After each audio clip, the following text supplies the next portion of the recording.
Okay, so now we'll focus in on part two of the Great Depression, and I want to start off right off the bat by getting right to the specific reasons on why the Great Depression occurred. We talked a little bit in the last video about President Hoover and some of his issues that led to his demise as president and his kind of unpopularity, but getting into the real specific reasons why the Great Depression started. Number one is monetary policy. So the Republicans in the 1920s, Harding, really starts with Taft and before this, but really, if we look at the 1920s and Warren G. Harding and Calvin Coolidge, and then carried on by Herbert Hoover, they believed in kind of a laissez-faire type of system of economy where the government stayed out of it. And this also manifested itself in monetary policy. And monetary policy is how much money the U.S. government would print in terms of coining money. It also had to do a little bit with loans and things. And so essentially what the Republicans of the 20s that believed in a kind of a less government system, the government that governs best is the government that governs least, in kind of the Jeffersonian tradition, I guess. They believed that there shouldn't be a whole lot of loans going on. There shouldn't be a whole lot of regulation going on. Through the U.S. government, and that's going to cause issues during when we lead up to the Great Depression. Tariffs and debt are also cause of the Depression. When we have these protective tariffs that are passed through by Republicans, it's going to hurt a worldwide economy. Remember, the Great Depression was not a United States thing; it was a worldwide thing. And so, because we kept on putting on protective tariffs that would go upwards to 50% in some cases, this is going to cause prices to go up worldwide. If it wasn't made in the United States, it was going to be so expensive if you're going to buy it if it were made somewhere else. And so that's going to hurt the worldwide economy. Usually the economy, especially as we get more in the modern era, is more globalized than it is just, kind of Jeffersonian yeoman farmer, rely on yourself. So these protective tariffs that would go so high and so steep, kind of universally, a lot of times across the board, would be devastating to the economy worldwide, and that's going to lead to a worldwide problem. Debt. Anytime the country goes into debt, this is either on a personal level or a national level. It creates distrust if you're trying to pay back other countries that debt and then don't. Maybe they won't loan you money in the future. This could go for other countries that may owe the United States money as well. So these are issues after World War I that were really significant. Overproduction. The U.S. government in the 20s did not regulate to see how much, say, for example, farmers were producing. This caused prices to drop. This caused farmers to not be able to share in that Coolidge prosperity that existed in the 20s and other sectors of the economy. Bad consumers. Remember installment buying in the 1920s, buying on credit? Well, bad consumers lead to unstable households. If you have somebody that is irresponsible with credit, this creates debt and no savings. And so if something happens, like say you lose your job, you're devastated.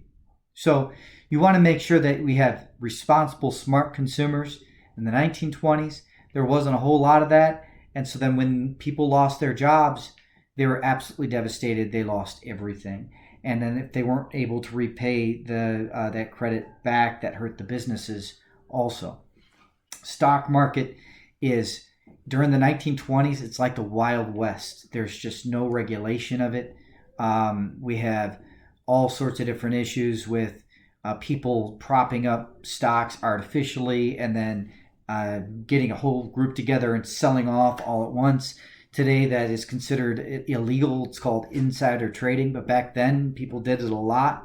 And since the federal government did not regulate the stock market at all, people were abusing it. And stocks were a lot of times artificially high. And so the bull market, which is when the stock market goes way up real quick, of the 1920s was kind of a facade for how well the economy was doing. It wasn't really doing as well as the stock market maybe was indicating. So stock market was not regulated at all. And so when it just crashed in the Great Depression, it would go from about 400 points down to 40 points. So that 90% drop is going to be largely as a result of that bad policy. So I want to talk a little bit about the farmers too. We mentioned that farm prices dropped 55% in the last video during the Great Depression. And if it weren't bad enough that farmers were struggling because of overproduction, in the 1930s, after the Depression had started, we have the Dust Bowl that emerges, and it is an area of the country spanning from Texas all the way up to North Dakota. And the Dust Bowl was a result of over-farming. Overproduction, we have over-farming, but also over-ranching, where you had cattle that were grazing on the land. And essentially what happened was, because they farmed the land too much, or they ranched the land too much, the topsoil of the land erodes or is taken out. And basically all you have left is this thin, wispy sand. And you know that middle part of the country is where you have the winds coming in from the Gulf of Mexico and from Canada. That's where you would have basically the big storms that often pop up, these big thunderstorms. Well, when these big storms would come in, or these high winds would pick up, you would have these huge dust storms. And it was not just dust. I mean, we live in the desert here since broadcasting here in Las Vegas, right? So it's not just dust. It's not just dirt. It looked like a mountain of dirt coming up at you. Google search Dust Bowl pictures. You'll see houses covered. Sand that was up to as high as the top of a car or the top of a house. And so this thin, wispy sand was going to hurt the farming industry and the ranching industry in the middle of the country even more than it had been hurt previously. It definitely does not help. So people get out of there. A lot of people start migrating west. Mentioned last video, people sometimes would ride the rails, go from town to town, jumping on a train, or walking. And one of the most famous novels that kind of describes this migrating west was John Steinbeck's The Grapes of Wrath. He has another one out there that talks about a similar thing called Of Mice and Men. And this is talking about what that adventure was like, or the perception in The Grapes of Wrath of what California was like. And again, it was kind of like that connection of the gold rush, where you were told these not so true stories, these false stories, and gave people false hope of what was available in California. But you had a lot of people going out there, lots of demand for jobs, not very many jobs available, which means they'd be low-paying jobs if you were able to find one at all. In 1932, President Hoover is renominated somehow by the Republican Party for President of the United States. Remember, he's maybe the most unpopular man in America at this time.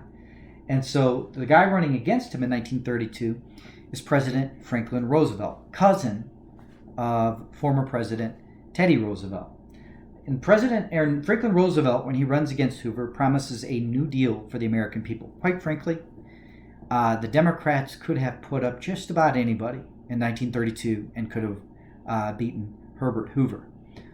But I think the nation, for the most part, was lucky that the man that they put up was Franklin Roosevelt, who historians often rank as a top 5 president. He's not perfect. We'll talk about that later. But he was still considered to be a great president for his time. And in that election, the incumbent president, that means the person who's currently the president, Herbert Hoover, loses to Franklin Roosevelt, FDR, in the Electoral College 472 to 59. An embarrassing defeat for President Hoover, who can now go off and retire and relinquish his control over the presidency and maybe take a deep breath, because it did not go well there for those 4 years. This was a realignment election in the United States, because you had some groups that who had been voting Republican for a very long time, who switch over to the Democratic Party as a result of FDR. One group that largely switches over, not completely, but largely, are African Americans. Remember, they had been Republicans essentially before FDR, because Abraham Lincoln. Abraham Lincoln was a Republican. After the Civil War, after the 15th Amendment, and African Americans generally voted Republican because the Democratic Party didn't represent their interests. But in 1932, when FDR ran, he represented a lot of people's interests. A lot of people who had lost their jobs were looking for a solution. And quite frankly, in any election, probably the most important policy, unless there's a war going on, is if the nation is doing well economically. Are you able to feed your family? And President Roosevelt offered a New Deal for the American people, and so African Americans largely switched from voting Republican to voting Democrat as a result of FDR. Also, progressives, liberal wing in the United States had generally been Republican, really since McKinley and Teddy Roosevelt, who were progressives. And Taft was a progressive, not so much as Teddy Roosevelt, but still a progressive. And so these liberals who had previously really been Republicans, really actually goes before that, goes to Lincoln, now are identifying as Democrats. And so progressives switch over to the Democratic Party. Those two groups today still associated more heavily with the Democratic Party rather than the Republican Party. So it was a realignment election. And probably more important than anything else is hope. President Roosevelt offers hope.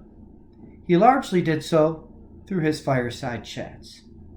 And when he would sit and talk to the American people over the radio, people felt a sense of calm and warmth from President Roosevelt, something that hadn't existed before. Even though the New Deal would not end the Great Depression, it would give people hope that Mr. Roosevelt was going to save them from the Great Depression. And that meant a lot. And when President Roosevelt took office, he focused in on the 3 R's: relief, recovery, and reform. We're going to focus more on the relief aspect of it because that was the main chunk of the New Deal policies that he would be passing through in the next lecture, next video. So relief is going to be in the first 2 years. Then he's going to focus in on recovery and reform in order to fix the system. President Roosevelt, as a manager, kind of reminds me a little bit of George Washington, where he would have chaotic meetings and have people argue with one another. Remember, President Washington would have people like Hamilton and Jefferson at his cabinet meetings who would adamantly disagree with one another, and sometimes it wouldn't be all gentlemanly in their debates. That is kind of what Roosevelt did. It was, some people called it chaotic when they would listen to his meetings, but Roosevelt liked to listen to it, and then he would make a decision. He called these advisors and cabinet secretaries his so-called brain trust, and these were experts. In the first couple of years of his presidency, he filled up a lot of those jobs with Columbia law professors. In his second brain trust that came in 1935, 1936, largely law professors from Harvard. So these are really well-established professionals that were experts in their fields that would advise him on policy. So President Roosevelt is going to make a shift in policy in the United States with his New Deal, and we go from perhaps, if not the most unpopular president of all time, one of the most unpopular presidents of all time, to one of the most popular presidents of all time for a lot of people who believed in President Roosevelt. He's going to lead us through two major crises, the Great Depression and then World War II. And he's going to serve as president for longer than any other person. 12 years and change. He died in a few months into his fourth term as president. And so people often regard him, because of these two major events, as a top 5 president, as high as 3. You got to put Washington and Lincoln as 1, 2, whichever one you want as 1 and 2. You can alternate them if you want, but Franklin Roosevelt, oftentimes ranked 3rd. His cousin Teddy, right there too. So that concludes our Great Depression section. We'll go on to the New Deal, which is part of the Great Depression too, in the next couple of videos.